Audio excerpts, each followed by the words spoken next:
So, ఇక్కడ ఒక చిన్న సెన్సిటివ్ మ్యాటర్ అడుగుతాను. 100%. యాక్చువల్‌గా శ్రీవాణి గారు కొంచెం బొద్దుగా ఉంటారు. అది ఉన్న మాటే. లావుగా ఉంటారు. లావుగా ఉంటారు. రైట్. అంటే ఆవిడ మాకు ఇక్కడ మన స్టూడియోలో గూడా మంచి నంబర్ 1 ప్రోగ్రామ్ చేస్తున్నారు. అవును. హిట్ టీవీలో మంచి హిట్ అయిన ప్రోగ్రామ్. యెస్. హిట్ టీవీలో చాలా హిట్ అయిన ప్రోగ్రామ్. హిట్ అయిన నంబర్ 1 ప్రోగ్రామ్ అది. అవునవును. సో, శ్రీవాణి గారు గురించి చెప్పాలంటే ఇప్పుడు జనరల్‌గా ఆవిడ వెయిట్ గురించి మాట్లాడదాము. రీసెంట్‌గా అంటే ఎప్పటినుంచో ఆవిడ కొంచెం ఓవర్ వెయిట్‌లో ఉన్నారు.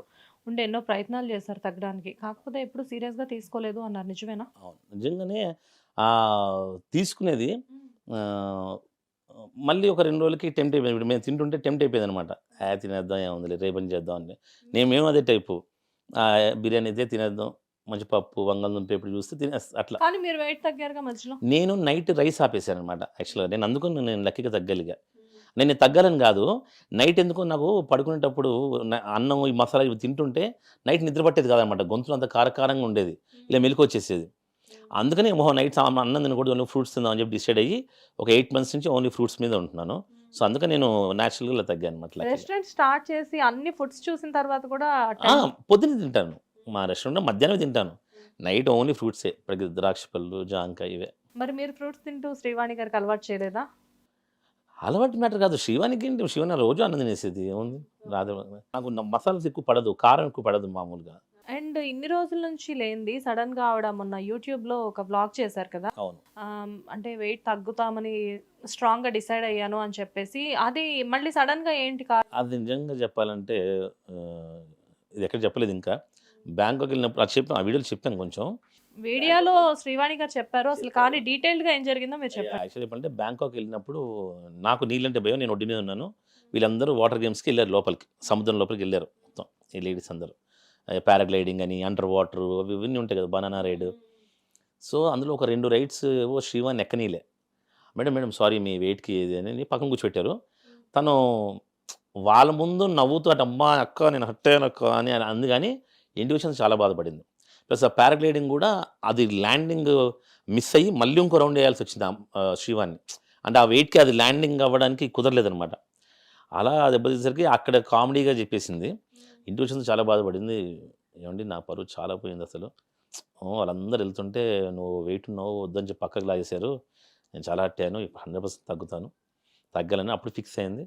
అప్పుడు లక్కీగా మాకు ఆ స్పార్కిల్ ఆవిడ పరిచయం ఎప్పటినుంచో అంటున్నారు ఆవిడ. సో, మొన్న మేమే ఆవిడ దగ్గరికెళ్ళి డెఫినిట్‌గా ఆవిడ దగ్గర చాలామంది ఆర్గానిక్‌గా దగ్గర చాలా హెల్తీగా తగ్గారనమాట. అంటే తను అన్నం ఆపే మందు. దానికి మంచి కాస్ట్‌లీ ఫుడ్ ఇస్తదనమాట. బోన్ పవర్ పెరిగేటట్టు ఇలాగా. కానీ చాలా ఉంటుంది. అసలు 10 డేస్‌లో ఆశ్చర్యపోయాను. 6 కేజీస్ తగ్గింది శివాని. 10 డేస్‌లో? 10 డేస్ 6 కేజీస్. అమ్మో! కానీ అది హెల్తీయే అంటారా? చాలా హెల్తీ కదా! అదే అంటున్నాను కదా! మంచి అన్నీ హెల్తీవి ఇస్తది. నేను మొన్న సెట్‌లో ఇస్తారు చూసి చాలా. అసలు నేను షాకు. ఏంటి వెనిలా అని అతను అన్ని హెల్తీ ఫుడ్ ఇస్తారు. అంటే నేను చాలా రోజుల తర్వాత మన బ్యాంకాక్ వీడియోస్‌లో చూసాను. చూసి మొన్న డైరెక్ట్‌గా ఆ షోకొచ్చినప్పుడు చూస్తే సెట్‌లో ఏంటి ఈవిడ తేడాగా కనబడుతున్నారని చెప్పేసి డైరెక్టర్‌ని అడిగాను. ఏంటంటే అప్పుడు చెప్పారనమాట ఆవిడ వెయిట్ లాస్ జర్నీలో ఉన్నారు ప్రెజెంట్ అని చెప్పేసి. వెయిట్ లాస్ జర్నీలో ఉంది. అసలు సూపర్బ్‌గా ఇప్పుడు చాలా ఇదిగా చేస్తుంది. ఆవిడైతే వినిల్ గారు మరి 6:15 దాటితే 6కి డిన్నర్ చేసేయాలి వీళ్ళు ఏదో ఒకటి. 6:15 అయిందనమాట మొన్న నేను కార్‌లో వస్తుంటే. 6:15 అయింది కదా శివాని గారు ఏదైనా ఒక ఫ్రూట్ తిని పడుకోండి అని చెప్పింది. శివాని కూడా ఒక యాపిల్ కాయ తిని పడుకుంది అంతే. కానీ రెగ్యులర్‌గా భోజనం చేసేవాళ్ళు సడెన్‌గా ఒక యాపిల్ తినాలి, ఒక బనానా తినాలి అంటే అది సంకల్పం గొప్పదంటారుగా. శివాని ఇంక మొన్న బ్యాంకాక్‌లో జరిగిన సంఘటనకి చాలా ఫిక్స్ అయ్యి మైండ్‌లో చాలా ఫిక్స్ అయింది. ఇన్నాళ్ళు ఫిక్స్ కాలే గానీ నాకే ఆ సంఘటన ఇంకేం రావట్లేదు. ఎవరైనా ఇంకా ఎక్కిరియలేదు లావున్నావని. నాకు కూడా డిటర్మినేషన్ వస్తదేమో. మీకు వెక్కిరించే అంత లావు మీరు లేరు కానీ. అంత లేదులే నేను లావే ఉన్నాను గానీ. కానీ మీరు మీరు కూడా హర్ట్ అయ్యారని తెలిసింది నాకు అక్కడ బ్యాంకాక్‌లో ఆ ఇన్సిడెంట్ తర్వాత. నేను అంటే శ్రీవాణి ఇంటికొచ్చి ఏడ్చిన తర్వాత అక్కడ చాలా కామెడీగానే చెప్పింది. ఏవండీ నాకు ఎక్కనీయలేదు వాడు హర్ట్ అయ్యాను అని ఫ్లోలో వెళ్ళిపోయాం బ్యాంకాక్ కదా! హైదరాబాద్ వచ్చిన తర్వాత తను సీరియస్‌గా అది క్యారీ ఫార్వర్డ్ చేసుకొని ఆ మాట చెప్పి బాధపడింది. సో, అందుకని మరి సన్నగా ఇప్పుడు చెప్పట్లేదా? అంటే ఇప్పుడు అస్సలు టెంప్ట్ అవ్వట్లేదా? రైస్ చూసి, ఇప్పుడు పప్పు కూడా చూసి? మొన్న మేము కావాలని నైట్ నేను ఇలా తింటున్నాను. వేరే పార్టీకెళ్ళాం. ప్లీజ్ నా ముందు తినకండి నాకు తినబుద్ధి చేస్తుంది అంటుంది ఇప్పుడు అంతే కానీ తినట్లేదు. ఇప్పుడు చాలా గట్టిగా ఉన్నారు. చాలా గట్టి అమ్మో ఫిక్స్ అయింది మైండ్‌లో. కానీ 10 డేస్‌లో 6 కేజెస్ అంటే ఆవిడ చాలా స్ట్రిక్ట్ ఫస్ట్ ఆఫ్ ఆల్. వినిల గారు చాలా స్ట్రిక్ట్ ఆ విషయంలో. తనకి ఎంత తింటున్నా కూడా ఫోటో తీసి పెట్టాలి. సో, ఇప్పుడు మంచి టార్గెట్ పెట్టుకున్నారు. ఎన్ని కేజెస్ పెట్టుకున్నారు? తను 15 to 20 కేజీస్ పెట్టుకుంది. 15 to 20 కేజెస్. ఓకే. డెఫినెట్‌గా 10 డేస్‌లో 6 కేజెస్ తగ్గారు అంటే 15 కేజెస్ తగ్గడం పెద్ద కష్టం అది కాదు. కూడా స్టేబుల్. మనం ఒక 2 రోజులు తినకపోతే తగ్గిపోతాం అలా ఉంటది కదా! ఇది అలా కాదు. స్టేబుల్‌గా 6 కేజీస్ తగ్గింది. బాడీ నుంచి బాడీ ఫ్యాట్ 6 కేజీస్ వెళ్ళిపోయింది. ఓకే. మరి యాక్టివ్‌గా ఉన్నారా? చాలా యాక్టివ్‌గా ఉంది. ఓకే.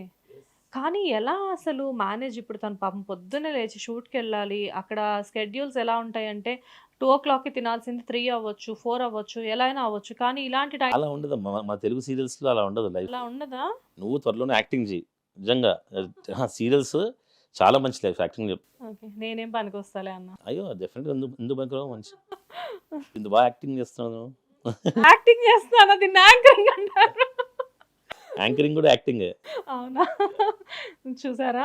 సో, విక్రమ్ అన్నని నా షోకి పిలవడం వల్ల నాకు ఆఫర్ చేశారు ఇప్పుడే. డెఫినెట్‌గా. అంటే సీరియల్ లైఫ్ చాలా బావుంటది. అంత సైనిక్ స్కూల్‌లో ఏమి ఉండదు. మంచిగా 1కి భోజనం చేసేస్తామంటే డైరెక్ట్ ఏమనరు. మనకి ఫ్రీ టైమ్ ఉంటది కదా ఎక్కువ.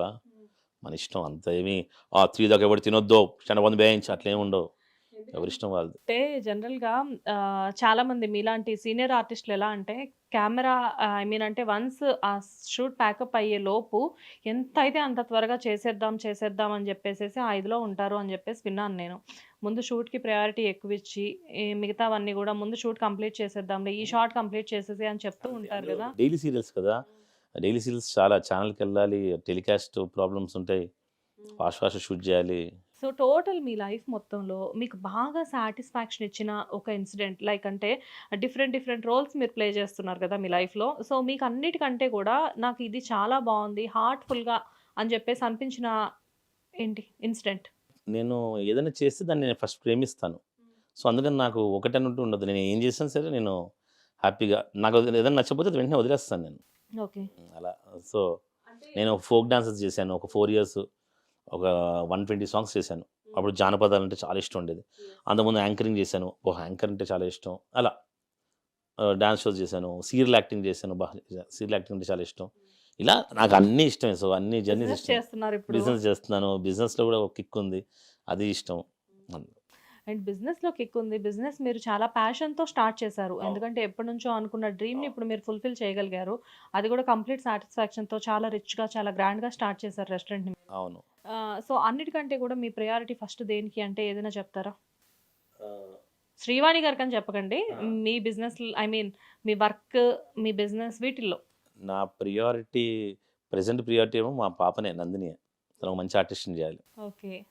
సో, అది మాత్రం బాగా ఫిక్స్ అయిపోయి బాగా ఫిక్స్ ఉన్నారా? అయ్యానన్నమాట. చాలామంది నాకు ఈ కామెంట్స్ మామూలుగా ఇన్‌స్టాగ్రామ్‌లో ఇట్లా కొంతమంది అమ్మాయిలతో ఎప్పుడో చాటింగ్ చేస్తుంటాం కదా! సార్ నాకు ఆర్టిస్ట్ అవ్వాలంటే ఓకే అమ్మా మంచిది. హైదరాబాద్ రా అమ్మా కలువు ఒకసారి. అని చూస్తే గాని చెప్పలేం కదా! సార్ ఇండస్ట్రీ చెడ్డదంటారు సార్ అని. ఎవరు చెప్పారు నీకు అని. మా పక్కింటి అతను చెప్పాడంటే. అతను చెడ్డోడమ్మా ఇండస్ట్రీ చాలా మంచిది. అతను చాలా చెడ్డోడేమో నిన్ను ట్రై చేస్తుండేమో. అందుకని మన ఇండస్ట్రీ అలా ఉంటది. ఓకే నీకంటే నువ్వు ఓకే అంటే వాడేదో నేను గోకుతాను ట్రై చేస్తుండేమో. ఇండస్ట్రీ అస్సలు చాలా చెడ్డది కాదు. చాలా మంచిదని చెప్తానన్నమాట. సో, అందుకని నేను నా కూతురు, నా భార్య ఇదే ఫీల్డ్‌లో ఉన్నారు, ఉంటారు. ఫిక్స్ అది. సో, అన్న ఇది మీ నోటితోనే ఒక సందర్భం వచ్చింది కాబట్టి చాలా మందికి ఉన్న అపోహ ఇది. నేను దీని గురించి ఒకసారి మిమ్మల్ని అడగదలుచుకున్నాను. తప్పకుండా. చాలా మంది ఇండస్ట్రీ అనేసరికి లేడీస్‌కి కాస్టింగ్ కౌచ్ అని చెప్పేసి ఫస్ట్ అదే చెప్తారు. అండ్ మన జనరల్‌గా ఏంటంటే ఇప్పుడు మీరంటే అబ్బాయి కాబట్టి జనరల్‌గా ఆడపిల్లల్ని ఏంటంటే ఇండస్ట్రీ మీద ఎంత ప్యాషన్ ఉన్నా గానీ పంపించడానికి ఫస్ట్ ఆలోచించే మాట ఏంటి అంటే, అమ్మో! వద్దమ్మా ఇండస్ట్రీ మంచిది కాదు వెళ్ళకూడదు ఆడపిల్లలు అని చెప్పేసి చెప్తూ ఉంటారు. అసలు ఎందుకొచ్చింది ఆ పేరు? ఎందుకొచ్చిందని చెప్పను నేను. అంటే ఒక ఒక లైన్ చెప్పేస్తాను నేను. కొంతమంది హర్ట్ అయినా, మనోభావాలు దెబ్బతిన్నా నేనేం పర్లేదు. చేయలేను. నిజంగా చెప్పాలి అంటే కాస్టింగ్ కౌచ్ అనేది అది కామన్. ఇండస్ట్రీలోనే కాదు కదా! ఎక్కడైనా ఉంది కదా! ఎక్కడైనా ఉంది. ఇప్పుడు మీకు రెడ్ లేడీలో అమ్మాయిలున్నారంటే వాళ్ళందరూ ఆర్టిస్టులెళ్లి అక్కడ జాయిన్ అవ్వరు కదా! ఏదో ఫీల్డ్ నుంచి బ్యాంక్ ఎంప్లాయీస్ లేరా? లేతే ఒక స్కూల్‌లో మాస్టరు 10థ్ క్లాస్ అమ్మాయిని నాతో నువ్వు నైట్ స్పెండ్ చెయ్యి. నీకు మార్క్స్ ఎక్కువేస్తా అన్నాడంట.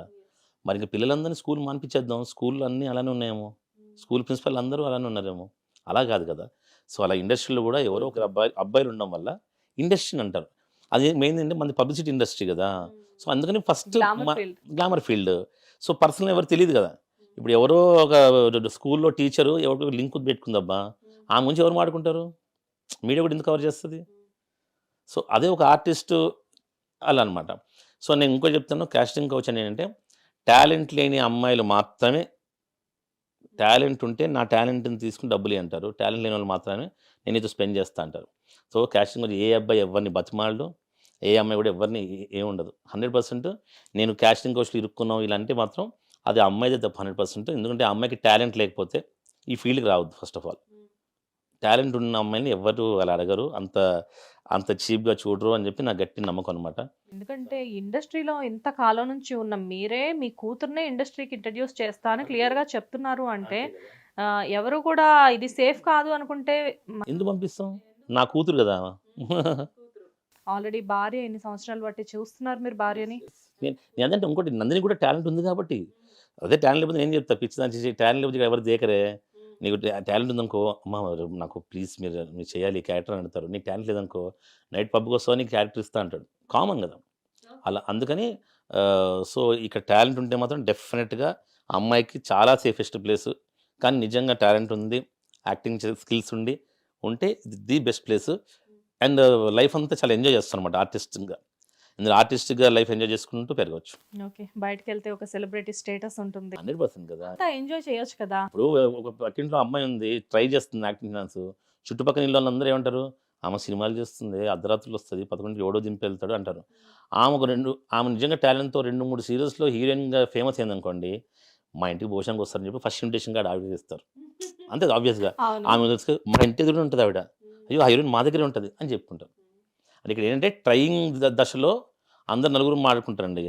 ఒకసారి మనం పైకొచ్చిన తర్వాత మనల్నే గొప్పగా పిలుస్తారు. బిగినింగ్‌లో శ్రీవాణి గారికి ఇలాంటి సమస్యలు ఏమైనా ఎదురయ్యాయా? అంటే జనాలు ఎవరైనా ఏమన్నా ఇలా మాట్లాడడం ఎందుకమ్మా ఇండస్ట్రీ అని. లక్కీగా శ్రీవాణికి డే 1 నుంచి తను కరెక్ట్‌గా ఉన్నప్పుడు ఫస్ట్ సీరియల్ హీరోయిన్‌గా ఉన్నప్పుడు నన్ను పెళ్లి చేసేసుకుంది కదా!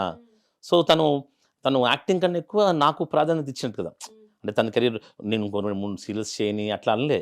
తను 'ఘర్షణ' అని ఈటీవీ సీరియల్ చేస్తున్నప్పుడు 20 ఎపిసోడ్స్ టెలికాస్ట్ ఘర్షణకి మీకు ఒక నమస్కారం. అది పాపం మంజుల గారు ఘర్షణ స్టార్ట్ చేశారు. మీరు ఆవిడ్ని చక్కగా తీసుకెళ్ళిపోయాను. సో, తీసుకెళ్ళిపోయారు. అందుకని శ్రీవాణికి ఆ ప్రాబ్లమ్ లేదు. శ్రీవాణి ముందు నుంచి ఒక వైఫ్, ఒక మంచి mother at the same time next ఇయరే నందిని పుట్టేసింది కదా! 2008లోనే. మీ లైఫ్‌లో అన్నీ ఫాస్ట్‌గా జరిగాయి. ఫాస్ట్‌గా నేను అందుకే ఇప్పుడు చిన్న అమ్మాయిలకి చెప్తుంటా, అమ్మాయిలకి "అమ్మో సార్ ఇంకొక 4, 5 సీరియల్స్ చేయాలి. అప్పుడు పెళ్లి చేసుకుంటాం. ఇప్పుడు వద్దు" అంటుంటారు. నేనంటా పెళ్ళికి దీనికి సంబంధం లేదమ్మా. నేను ఓన్లీ టాలెంట్ అదే నమ్ముతాను నేను. Talent wins. శ్రీవాణి నేను చెప్తున్నాను, గర్వంగా చెప్తున్నాను. శ్రీవాణికి మంచి టాలెంట్ ఉంది కాబట్టే తనకి పెళ్ళయిందా, కూతురుందా కాదు. పెళ్ళైన తర్వాత 18 సీరియల్ హీరోయిన్‌గా చేసింది శ్రీవాణి. తమిళ్‌లో టైటిల్ రోల్ చేసింది. మరి పెళ్ళికి, పిల్లలకి, హీరోయిన్ క్యారెక్టర్‌కి సంబంధం ఏముంది? ఎక్కువ పేరొచ్చింది చంద్రముఖి కదా! చంద్రముఖి పెళ్ళైన తర్వాతే కదా! పెళ్లయింది, పాప పుట్టింది పాప అప్పుడు. పుట్టింది. మరి చంద్రముఖి సీరియల్‌లో అసలు శ్రీవాణి గారు ఆవిడ విశ్వరూపం చూపెట్టింది. సో, నేను లేడీస్ అందరూ చెప్తాను, మీ తల్లిదండ్రులందరూ హ్యాపీగా పిల్లల్ని పంపించండి. కానీ నిజమైన టాలెంట్ ఉంటేనే, చేయగలిగితేనే. అందంగా ఉంది ఇండస్ట్రీకి వెళ్ళిపోవచ్చు అని మాత్రం అడగను. అసలు అందం అనేది మ్యాటరే కాదు. ఇక్కడ ఓన్లీ టాలెంట్ మ్యాటర్. యెస్. మా అమ్మాయి చాలా తెల్లగా ఉంటదండి. యాక్టింగ్ ఫీల్డ్ పనికొస్తది. నో. మా అమ్మాయి చాలా టాలెంట్ ఉంది. బీభత్సంగా యాక్షన్ చేయగలుగుతది అంటేనే తీసుకురండి. అని నేను చెప్పేది.